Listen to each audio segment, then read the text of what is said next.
ایک بھائی کا سوال ہے، چند دن قبل میرا ایکسیڈنٹ ہو گیا تھا جس کی وجہ سے میری ٹانگ پر پلاسٹر لگا ہوا ہے۔ ایسی صورتحال میں مجھے واش روم میں جانا اور پاکی کا خیال رکھنا بہت ہی مشکل ہو گیا ہے۔ اسی دوران مجھے احتلام یعنی نائٹ فال بھی ہو گیا، لیکن میں غسل نہیں کر سکتا۔ اب رمضان المبارک 1441 ہجری کا بابرکت مہینہ بھی شروع ہو گیا ہے۔ کیا میں جنبی حالت میں روزہ رکھ سکتا ہوں؟ مزید یہ بھی بتا دیں کہ میں غسل کے بغیر نمازیں کیسے ادا کروں؟ بہت پریشان ہوں۔ آپ کی باتیں سن کے تو میں بھی پریشان ہو گیا ہوں، اتنی ساری چیزیں آپ پہ اکٹھی آ گئی ہیں۔ پہلے ایکسیڈنٹ ہوا، ٹانگ ٹوٹ گئی، اس پہ پلسٹر ہوا، پھر آپ کو اطلام بھی ہو گیا، اوپر سے رمضان بھی شروع ہو گیا۔ اچھا، یہ ہنسنے کا مقصد قطعاً یہ نہیں ہے کہ کوئی کسی کی تکلیف کا مذاق اڑانا ہے۔ میں اس سوال کے اوپر مجھے ہوا کہ اتنی ساری چیزیں بھی اکٹھی آ سکتی ہیں کسی کے اوپر۔ سر پریشان ہونے کی ضرورت نہیں ہے، اس میں بہت بڑی رحمت چھپی ہوئی ہے۔ میں آپ کو بتاؤں، میرے آفس کے ایک کلیگ، بس وہ نام کے دیندار تھے، ہے حافظ قرآن تھے، لیکن آپ کو پتہ ہے نا، میں نے کئی بار بتایا کہ حافظ ہوئے اور دین چھڑ جائے تو سر پھر شیطان بھی کہتا ہے کہ پائی تو میرے تو ہوتے ہیں۔ اچھا، نارمل زندگی بھی گزر رہی تھی۔ ایک دن صبح کے وقت وہ شفٹ کی گاڑی میں آفس آ رہے تھے، تو اس دن بارش ہوئی بھی تھی تو پھسلن تھی، ایک اشارے کے اوپر ٹرک کھڑا تھا آلریڈی، تو یہ فرنٹ سیٹ پہ ان کو بیٹھنے کا بڑا شوق تھا، یہ فرنٹ سیٹ پہ بیٹھے ہوئے تھے۔ تو وہ ڈرائیور نے بریک لگائی تو بریک تو لگ گئی، لیکن وہ چونکہ ڈھلوان پہ آلریڈی روڈ تھی تو وہ ٹائروں سمیت ہائیسٹ جو ہے نا وہ جا کے لگی ٹرک کو۔ تو یہ فرنٹ سیٹ پہ تھے، ان کی ایک ٹانگ جو ہے نا وہ ٹوٹ گئی، 6 مہینے کے لیے کم از کم بیڈ پہ پڑ گئے۔ کہتے ہیں میں تو پریشان ہو گیا اپنی زندگی سے کہ میں کیا کروں۔ کہتے ہیں جی کئی سال پہلے ان کے والد صاحب کو کسی نے گفٹ دی تھی تفہیم القرآن یا دادا ابو کو، تو وہ کہتے ہیں گھر رکھی ہوئی تھی، کوئی نہیں تھا پڑھتا۔ تو کہتے ہیں میں نے کہا میں فارغ ہی ہوں یار، میں حافظ بھی ہوں، چلو کم از کم میں یار قرآن ایک دفعہ ترجمے سے پڑھ کے تو دیکھوں قرآن کیا کہتا ہے۔ سر وہ ٹانگ کیا ٹوٹی ہے، ان کی قسمت جاگ اٹھی۔ تفہیم القرآن انہوں نے 6 مہینے میں مکمل کی، ٹھیک ہے۔ حافظ قرآن تھے، داڑھی نہیں تھی، داڑھی رکھ لی بعد میں، اور ماشاءاللہ پریکٹسنگ مسلمان ہے۔ اور آپ کہیں سے کوئی آیت، کیا آپ ان سے ریفرنس سے بات کریں نا کہ مجھے اس ٹاپک پہ بتائیں کہاں کہاں آیات موجود ہیں، تو وہ آپ کو زبانی بتا دیں گے۔ میری ان کے ساتھ کافی ڈسکشن ہوتی رہتی تھی، چونکہ وہ ان کا دیوبند سے بلٹ اپ تھا، اب تو خیر وہ علمی کتابی ہیں ماشاءاللہ۔ تو مجھے اکثر وہ کہا کرتے تھے، یہ میں آج کی بات نہیں کر رہا، 6-7 بلکہ 8-9 سال پہلے کی، مجھے کہتے تھے یار احادیث پہ تمہاری بڑی گرپ ہے، قرآن پہ بھی ہونی چاہیے۔ دے جی میں نے ان کی یہ بات ایسی پلے باندھی، اللہ کا شکر ہے آپ کو ٹاپک بولیں تو میں ان سے پہلے آپ کو ڈھونڈ کے بتا دوں، تو پھر مانتے تھے یار واقعی یار تم نے اس کو ماسٹر کیا ہے۔ تو بعض اوقات ٹانگ توڑوائے بغیر بھی انسان ماسٹر کر سکتا ہے، لیکن جو لوگ ٹانگ توڑوائے بغیر نہیں کر رہے ہوتے ان کے بھی کئی بار اس شر میں خیر چھپا ہوتا ہے، اللہ تعالیٰ اس سے کوئی بہتر چیز ان کو دے دیتا ہے۔ تو وہ ان کی ٹانگ کی طرف واپس آتے ہیں۔ ان کے لیے پہلی تو ریکویسٹ یہ ہے کہ پریشان ہونے کی ضرورت نہیں ہے، اس شر میں آپ کے لیے خیر ہے، صبر کریں، اللہ تعالیٰ آسانیاں فرمائے گا انشاءاللہ تعالیٰ۔ باقی آپ کے لیے تو اب دین بہت زیادہ ریلیکسڈ ہے، چونکہ آپ کا پلاسٹر ہے، آپ غسل نہیں کر سکتے، اس کی وجہ سے آپ ڈیمیج ہو جائیں گے، اور یہ بھی نہیں ہو سکتا کہ باقی جسم پہ آپ پانی بہا لیں اور وہاں پہ صرف مسح کر لیں، کیونکہ مجھے پتہ ہے کہ جب یہ پلاسٹر بندھا ہوا ہوتا ہے تو پھر وہ موومنٹ بڑی مشکل ہو جاتی ہے۔ تو آپ کو غسل کرنے کی ضرورت نہیں ہے، صرف اپنے کپڑے چینج کر لیں اور تیمم کر لیں۔ تیمم کرنے کے لیے آپ کو کہیں باہر جانے کی ضرورت نہیں ہے، کوئی مٹی کا ایک چھوٹا سا ڈھیلا اپنے سرہانے رکھ لیں آپ، اور یہ میں غسل کے ایکویلنٹ تیمم کی بات کر رہا ہوں۔ وضو تو آپ کر سکتے ہیں، آپ تھوڑی سی ایفرٹ پٹ کریں گے، اس میں تو صرف اتنا ہی دھونا ہوتا ہے، پاؤں کے اوپر مسح کر لیں، باقی آپ کو کوئی وضو کروا دیں۔ چونکہ غسل کے ایکویلنٹ تیمم کیا جائے یا وضو کے ایکویلنٹ، دونوں کا طریقہ ایک ہی ہے، ایک ہی تیمم سے دونوں چیزیں کور ہو جاتی ہیں۔ وہ بخاری مسلم دونوں میں ایک حدیث موجود ہے اس سے ریلیٹڈ، لیکن اس سے بھی بڑھ کر سورۃ المائدہ میں سورہ نساء کے اندر اللہ تعالیٰ نے تیمم کا طریقہ بتایا ہے کہ اگر تم کسی سفر میں ہو اور تم پانی نہ پاؤ تو اپنے چہروں کا مسح کر لیا کرو اور دونوں ہاتھوں کا، تو یہ مٹی تمہیں پاک کر دے گی مٹی کے ذریعے۔ اس کے شان نزول میں بھی بخاری مسلم میں حدیث ہے کہ سیدہ عائشہ کا ہار ایک دفعہ گم گیا تھا، اس دوران قافلہ لیٹ ہوا تو پانی نہیں تھا، تو وہاں پہ یہ نازل ہوئی۔ باقی وہ تو شان نزول ہے، الٹیمیٹلی تو یہ اینڈ رزلٹ کے طور پہ موجود ہے۔ جو بخاری مسلم میں نے حدیث بتانی تھی وہ بڑی انٹرسٹنگ ہے۔ نبی علیہ السلام ایک سفر میں آپ نے نماز پڑھائی، تو نماز پڑھا کے فارغ ہوئے تو دیکھا ایک شخص کونے میں بیٹھا ہوا ہے۔ آپ نے فرمایا تو نے نماز کیوں نہیں پڑھی؟ کہ یا رسول اللہ میں جنوبی تھا، پانی اتنا ہی نہیں تھا میں غسل کر سکتا، تو میں نے نماز نہیں پڑھی۔ تو آپ فرمایا تم مٹی سے تیمم کر لیتے، تمہارے لیے کافی تھا کہ تم اپنے چہرے اور ہاتھوں کا مسح کرتے، تو یہ تیمم کافی۔ تیمم یہ نہیں ہے کہ پورے جسم پہ مٹی ملنی ہوتی ہے، مٹی تو خیر اس میں بھی نہیں ملنی ہوتی، صرف مٹی کو ٹچ کرنا ہے آپ نے۔ اور بخاری مسلم میں دوسری حدیث ہے حضرت عمار بن یاسر کی، حضرت عمر کے پاس بیٹھے ہوئے تھے، بخاری مسلم دونوں میں حدیث موجود ہے۔ ایک شخص آیا، اس نے کہا امیر المومنین میں یعنی سفر کے دوران اب پانی اویلیبل نہیں ہے، میرے پہ غسل فرض ہے، مجھے آپ تیمم کا بتائیں میں کیا کروں، کوئی سولوشن ہے آپ کے پاس؟ تو حضرت عمار نے کہا امیر المومنین سولوشن ہے میرے پاس، یہ تیمم کر لیں۔ پھر ان کا ہم بھی نبی علیہ السلام کے ساتھ سفر میں تھے، تو کہتے ہیں کہ میرے پہ غسل فرض ہو گیا تو میں مٹی میں لوٹ پوٹ ہونا شروع ہو گیا، تو حضور دیکھ کے مسکرائے، ان کا یہ کیا کر رہے ہو؟ کہا یا رسول اللہ تیمم کر رہا ہوں۔ اب انہوں نے اجتہاد تو صحیح کیا کہ وضو والا تیمم یہ ہے تو غسل والا پورے جسم کا ہوگا، تو اجتہاد سے ابھی کا بھی غلط ہو سکتا ہے۔ پہلے قرآن و سنت کو دیکھنا ہوگا، اجتہاد اینڈ پہ ہوتا ہے۔ جو اجتہاد کو رونا پیٹتے رہتے ہیں نا، تو حضرت عمار بن یاسر زیادہ کون فقیہ تھا صحابہ میں؟ ٹاپ آف دا لسٹ اصحاب میں، شروع کے مسلمانوں میں سے، جن کے ماں باپ اسلام کے پہلے شہداء ہیں۔ ابھی میں آپ کو وہ عمار کو باغی جماعت قتل کرے گی وہ والی حدیث نہیں سنا رہا، بخاری کی 2812، عمار ان کو جنت کی طرف بلائے گا اور وہ جماعت دوزخ کی طرف بلائے گی، یہ حدیث میں نہیں سنا رہا آپ کو، یہ وہ والے عمار بن یاسر ہیں۔ تو عمار نے کہا کہ اے امیر المومنین میں آپ کو بتاتا ہوں یہ میرے ساتھ ہوا تھا، تو حضور نے کہا یوں کر لو، اور اس میں انہوں نے کہا کہ مٹی پہ ہاتھ مارو اور پھر پھونک مارو۔ پھونک مارنے سے یہ ہوگا کہ مٹی اگر لگ گئی، وہ یہ نہیں کہ مٹی ہونی چاہیے اس طرح، ایون دیوار پہ بھی عام جو مٹی لگی ہوئی ہوتی ہے نا، یا ٹرین کے ڈبوں پہ بھی، یا جو گاڑیاں کھڑی ہوئی ہوتی ہیں باہر روڈ کے اوپر جن پہ ہلکی سی گرد ہوتی ہے، آپ ہاتھ لگائیں تو ہاتھ کا نشان بن جاتا ہے، وہ کافی ہے آپ کے تیمم کے لیے۔ ہاتھ لگائیں، اگر زیادہ مٹی لگی ہے پھونک مار لیں، چہرے کا پہلے مسح کریں، اور وہ پورا داڑھی کا خلال اس طریقے سے جہاں جہاں پانی پہنچانا ہوتا ہے وہاں وہاں ہاتھ پہنچائیں، پھر دوبارہ کریں یوں، اور پھر پہلے دایاں ہاتھ یوں کونیوں سمیت انگلیوں میں سے اس طریقے سے، گھڑی کو بھی انگوٹھی پہنی ہے اس کو آگے پیچھے کر کے، اور یہ پورا، تو یہ تیمم کا طریقہ ہے۔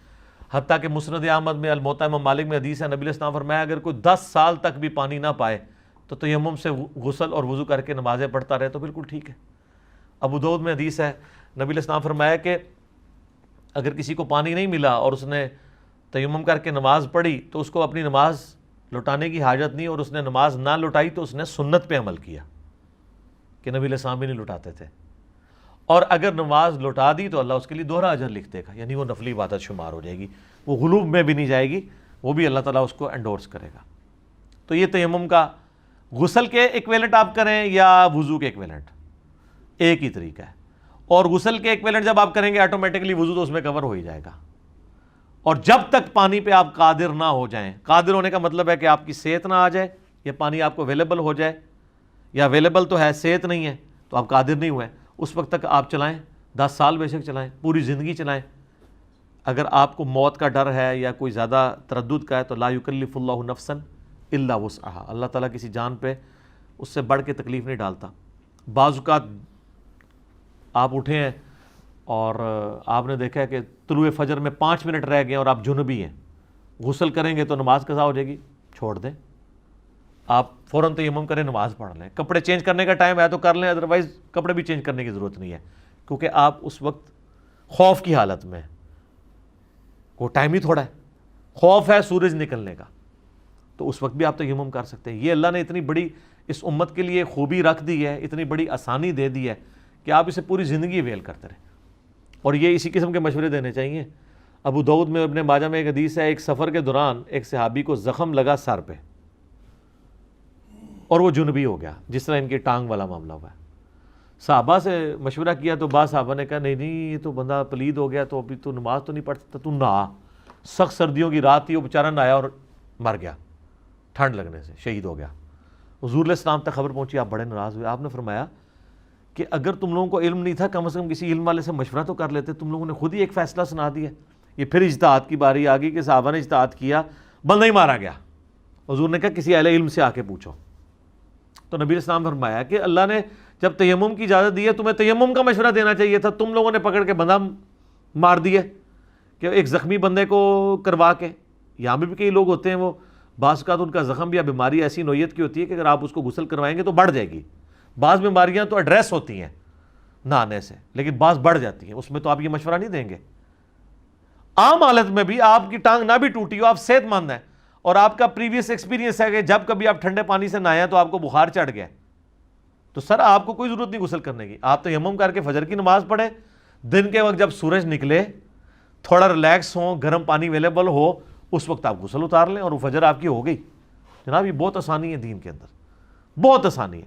اس کے لیے گھر میں کوئی گملہ رکھ لیں جس میں مٹی ہو, یا مٹی کا ایک ڈھیلا رکھ لیں. ویسے تو فقہ حنفی میں ہے کہ زمین کی جنس کی کوئی چیز ہو جائے, چونا ہو جائے, ایون ماربل کا پتھر جو پالش ہوا نہ ہو, لیکن اس میں احتیاط نہیں, احتیاط مٹی تک ہی آپ رہیں, جو مٹی کا ہی ذکر قرآن میں اور احادیث کے اندر آیا ہے, تو آپ رکھ لیں. اور اس میں مٹی کا ساتھ لگنا ضروری نہیں ہے.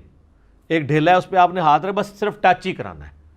وہ ایک اللہ تعالیٰ نے ایک سنت والا معاملہ رکھا ہے. باقی یہ جتنی نجاستیں ہیں نا, یہ حکمی نجاستیں, یہ حقیقی نہیں ہیں. بخاری مسلم میں حدیث ہے, حضرت ابو ہریرہ کہتے ہیں کہ ایک دن میں گھر سے باہر نکلا, نبی علیہ السلام چہل قدمی کر رہے تھے, تو میں بھی حضور کے ساتھ چل پڑا. تو تھوڑی دیر بعد مجھے یاد آیا میں تو جنوبی ہوں, تو میں چپ کر کے پیچھے سے کھسک گیا, غسل کر کے واپس آیا. تو آپ نے فرمایا کدھر چلا گیا تھا بتائے بغیر ہی. حضور تو اپنی باتیں کر رہے تھے, وہ پیچھے پیچھے تھے. کہ یا رسول اللہ میں ناپاک تھا تو غسل کرنے کے. آپ فرمایا مومن تو کبھی ناپاک نہیں ہوتا. یعنی یہ حکمی نجاست ہے, حقیقی نہیں ہے. وضو کا نہ ہونا نماز کے لیے حکمی نجاست ہے, حقیقی نہیں ہے. اس سے بھی بڑھ کے بخاری مسلم میں حدیث ہے, اما عائشہ کہتی ہیں حضور مسجد میں تھے, آپ نے مجھے کہا میرا بسترا پکڑا دو. میں نے کہا یا رسول اللہ میں تو حیض سے ہوں. آپ فرمایا حیض تیرے ہاتھوں میں گھس گیا. پھر بخاری مسلم میں حدیث ہے, اما عائشہ کہتی ہیں کہ میں جنبی ہوتی, میں یعنی حیض کی حالت میں ہوتی تھی, اور حضور علیہ السلام میری گود میں سر رکھ کے قرآن پڑھا کرتے تھے. یعنی وہ یہ بتانا چاہ رہی ہیں کہ یہ کوئی فزیکلی ناپاک نہیں ہو جاتا جیسے ہندوؤں میں کنسیپٹ ہے. مسلمانوں میں بھی ہے کہ وہ کوئی حیض والی عورت جو ہے, یا جنبی عورت, نہ تو روٹی پکا سکتی ہے, نہ بچوں کو دودھ پلا سکتی ہے. کوئی ایسی چیز نہیں اسلام کے اندر. وہ فزیکل نجاست ہے ہی نہیں ہے, سوائے اس حیض والے خون کے یا سوائے اس منی کے. بس وہ ریموو کی, کام ختم. اس سے بندہ ناپاک نہیں. اب کئی لوگ پوچھ رہے ہوتے ہیں کہ جی ہمارے پہ غسل فرض تھا, ہم نے تولیے کو ہاتھ لگا لیا. تولیے کو اگر منی لگ گئی پھر تو ناپاک ہے, اور اگر آپ کا ویسے ہاتھ لگا ہے یا ایون گیلا ہاتھ بھی لگ گیا, اس کے اوپر کوئی گندگی نہیں, عام پانی کی وجہ سے تھا, کوئی مسئلہ نہیں ہے. اب یہ رمضان میں اکثر مسئلہ ہوتا ہے کہ لوگ اٹھتے ہیں نا, وہ جناب کہتے ہیں غسل فرض تھا جی, تو آپ سحری کریں یا غسل اتاریں. او سر آپ سحری کریں, سنت ہے. بخاری مسلم دونوں میں حدیث ہے, اما عائشہ کہتی ہیں کہ نبی علیہ السلام جب جنبی ہوتے تھے, اور احتلام کی وجہ سے نہیں, یعنی مراد بیویوں کے ساتھ تعلق کی وجہ سے, تو آپ علیہ السلام سحری کرنے کے بعد طلوع فجر کے بعد غسل اتارا کرتے تھے. کئی بار ایسا بھی ہو جاتا تھا, حالانکہ آپ کو یہ پتہ ہوتا تھا میں جنبی ہوں. احتلام والے کو تو بیچارے کو پتہ ہی نہیں نہ لگتا. پھر بھی آپ طلوع فجر کے بعد, طلوع آفتاب نہیں, طلوع فجر یعنی ختم سحری کے بعد غسل اتارتے تھے, پہلے سحری کر لیتے تھے. تو یہ اما عائشہ نے بتا دیا کہ آپ غسل ضروری نہیں ہے, آپ رکھیں بے شک, روزے پہ کوئی فرق نہیں پڑتا. اس طریقے سے لوگ پوچھ رہے ہوتے ہیں جی روزے کے دوران اگر کسی کو نائٹ فال ہو جائے, احتلام ہو جائے, کوئی فرق نہیں پڑتا, روزہ نہیں ٹوٹتا اس چیز سے, کیونکہ یہ آپ کے اختیار میں نہیں تھا. بلکہ بخاری مسلم میں جو حدیث ہے نا سیدہ عائشہ والی, اس میں یہ بھی آتا ہے کہ حضرت ابو ہریرہ نبی علیہ السلام کی وفات کے بعد 30 سال تک یہ فتویٰ دیتے تھے کہ جس پہ غسل فرض ہے نا, وہ روزہ نہیں رکھ سکتا جب تک غسل اتار نہ لے. تو جا کے حضرت سیدہ ام سلمہ اور سیدہ عائشہ سے جب لوگوں نے مسئلہ پوچھا, تو انہوں نے کہا کہ یہ ابو ہریرہ کو کس نے بتا دیا ہے. نبی علیہ السلام تو احترام کی وجہ سے نہیں, کسی اور وجہ سے, یعنی وہ شرم کی وجہ سے کہہ رہی تھی نا, یعنی بیویوں سے تعلق کی وجہ سے جنبی ہوتے تھے, تو آپ تو ختم سحری کے بعد غسل اتارتے تھے, سحری کر لیتے تھے, روزہ رکھ لیتے تھے. پھر حضرت ابو ہریرہ کو کسی نے آ کے بتایا, تو حضرت ابو ہریرہ نے کہا کہ یہ میں جو فتویٰ دیتا تھا یہ میرا اجتہاد تھا اپنا ذاتی, یہ نبی علیہ السلام کے ریفرنس سے میں نے کبھی بھی بیان نہیں کیا. باقی صحیح بات وہی ہے جو آپ کو ام سلمہ اور سیدہ عائشہ بتا رہی ہیں، کیونکہ وہ تو حضور کی بیوی ہیں، وہ تو خود بتا رہی ہیں، تو بات ہی ختم ہو گئی۔ اگر حضرت ابو ہریرہ جن کے پاس سب سے زیادہ حدیثیں تھیں، ان سے بھی کچھ حدیثیں اوور لک ہو سکتی ہیں، تو سر امام حنیفہ سے بھی ہو سکتی ہیں۔ مہربانی کرو، امام حنیفہ کو کیوں تسی شرمندہ کروا دے ہو بار بار؟ یہ کہتے ہیں جی امام صاحب کو نہیں حدیث پتہ چلی ہوگی رفع دین کی، فلانی فلانی، پھر میں اور طرف چل پڑوں گا۔ یہاں تو اتنے بڑے صحابی اور فقیہ صحابی اور محدث صحابی، سب سے زیادہ حدیثیں یاد کرنے والے، جن کے بارے میں بخاری مسلم میں حضور کی دعا ہے، آپ نے یوں مٹھی کر کے چادر میں رکھی اور کہا آپ نے سینے سے لگا لے، وہ کہتے ہیں میں کبھی وہ حدیث نہیں بھولا۔ یہ اس بندے کو بھی حدیث نہیں پتا تھی، 30 سال نہیں پتا لگی، تو باقی کس کھاتے میں؟ لیکن آج مبارک دور ہے جناب، ایک ایک امام نے جو محنت کی ہے نا اپنی اپنی زندگیاں لگا کے، ایک ٹچ کے اوپر آپ کے پاس ہے ہزاروں سال کا علم۔ یہ اللہ نے اس مبارک دور میں آسانی کر دی ہے الحمدللہ۔ یعنی بڑے بڑے ائمہ کے پاس اتنی حدیثیں نہیں تھی جتنی ہمارے پاس، انہی کی محنت سے ہمارے پاس ہے۔ اچھا یہ جب میں باتیں کرتا ہوں کہتے ہیں اپنے آپ کو بڑا کہتا ہے، بڑا تو تب کو جب میں نے کوئی کتاب لکھ کے دی ہے، میں تو انہی اماموں کو ٹریبیوٹس پیش کرتا ہوں کہ ان کی محنت ہے۔ لیکن آج بھی وہ زندہ ہو تو وہ بھی حیران ہو جائیں کہ یار دیکھو امام بخاری امام مسلم نے تو حدیثوں کے نمبر بھی نہیں لگائے ہوئے تھے۔ امام بخاری امام مسلم کے سامنے اگر ان کی اپنی بخاری رکھ دی جائے نا اور ان کو کہا جائے کہ آپ یہ حدیث ڈھونڈیں، یہ کہاں ہے، ان سے پہلے ہمارے لڑکے ڈھونڈ سکتے ہیں، کیونکہ ہمیں نمبر پتہ ہے۔ مثلا اگر امام مسلم سے کہا جائے کہ آپ یہ ڈھونڈیں حدیث کہاں ہے، کہ علی سے محبت نہیں رکھے گا مگر مومن، علی سے بغض نہیں رکھے گا مگر منافق، تو امام مسلم کو کتاب الایمان کھولنا پڑے گا نا۔ ہمارے لڑکے کہیں 240 ہے جی۔ امام بخاری سے اگر ہم کہیں کہ یہ آپ ذرا ڈھونڈیں حدیث یہ آپ نے کہاں لکھی تھی کہ عمار کو ایک باغی جماعت قتل کرے گی، عمار ان کو اللہ اور جنت کی طرف بلائے گا اور جماعت دوزخ کی طرف بلائے گی، تو ان کو سینکڑوں صفحے کھولنے پڑیں گے۔ ہمارے لوگ کہیں گے سر 2812 حدیث ہے، اے ٹھک مار کے اے سر سند تسی لئی ہے سر، ساڈی کوئی کنٹریبیوشن نہیں، یہ تسی کیتی سی محنت۔ ایون قرآن کی آیات کے نمبر نہیں تھے۔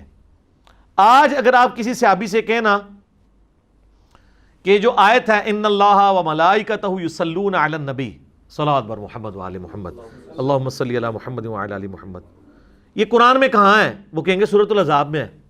اور آپ ان سے پوچھیں گے کتنے نمبر پہ ہے، وہ کہیں گے میں نے تو نہیں، نمبر تو نہیں میں نے گنا ہوا، لیکن ہم نے تو اپنے جگہ جگہ کارڈ پہ لکھا ہے سورۃ الاحزاب آیت نمبر 56۔ اس وقت نمبرنگ نہیں تھی۔ تو سر یہ جدید دور میں اللہ نے جتنا ہمیں نبی علیہ السلام کے مبارک زمانے سے دور کیا ہے نا، اتنا ہی ہمیں فیسیلیٹیٹ بھی زیادہ کر دیا ہے کہ تھوڑی سی محنت سے جناب آج آپ ہر چیز ایک ٹچ کے اوپر آپ کے سامنے، ہر زبان میں ترجمہ، مختلف فرقوں کے علماء کے ترجمے، علماء کی ترجمے نا۔ ہمیں لوگ کہتے ہیں علماء سے دور کر رہا ہے، میں نے تو علماء سے جوڑا ہے۔ آپ کے علماء کی کوئی قدر نہیں تھی محنت کی اگر ہم لوگوں کو نہ کتابوں کے ساتھ جوڑیں۔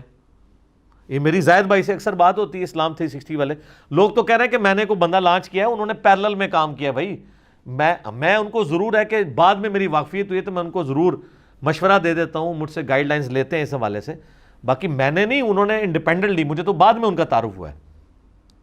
لیکن وہ مجھے بار بار کہتے ہیں کہ اسلام 360 کا فائدہ اس لیے ہوا کہ آپ نے لوگوں کو حدیثوں کے نمبر اور یہ لوگوں سے انٹروڈیوس کرایا، ورنہ لوگوں کو تو 360 کا کوئی انٹرسٹ ہی نہیں تھا، نہ اس کو یوز کرنے کے ساتھ تھا۔ تو دیکھیں نا یہ ساری محنت ضائع جاتی اگر ایک پلیٹ فارم سے انٹروڈیوس نہ کروایا جاتا۔ اور ہم دونوں سے زیادہ کنٹریبیوشن ان لوگوں کی ہے کہ جن لوگوں نے اس وقت میں محنت کی ہے، آج وہ اس محنت کو دیکھیں گے تو خوش ہی ہوں گے، ان کا خون ہی بڑھے گا یار تو بڑا اچھا ہو گیا۔ جس طرح ہمیں جب پتہ چلتا ہے کہ جی ہماری ویڈیوز جو ہیں وہ کسی چینل کے اوپر چل رہی ہیں، کسی یوٹیوب چینل پہ آ گئی ہیں، کسی جگہ کوٹ کیا گیا، تو خوشی ہوتی ہے کہ یار چلو لوگ اپنے طور پہ دین کا کام کر رہے ہیں۔ تو اس میں کوئی جیلسی والا فیکٹر نہیں ہوتا، خوشی والا فیکٹر ہوتا ہے۔ تو وہ تیمم والی بات تھی، وہ روزہ بھی رکھ سکتے ہیں اور اپنا غسل بھی اتار سکتے ہیں، نماز بھی پڑھ سکتے ہیں، کپڑے وغیرہ اپنے وہ چینج کر لیں۔ تو باقی موجے ماریں، جتنا عرصہ ہے یہ مسئلہ ہے تیمم کے ساتھ کام چلاتے رہیں۔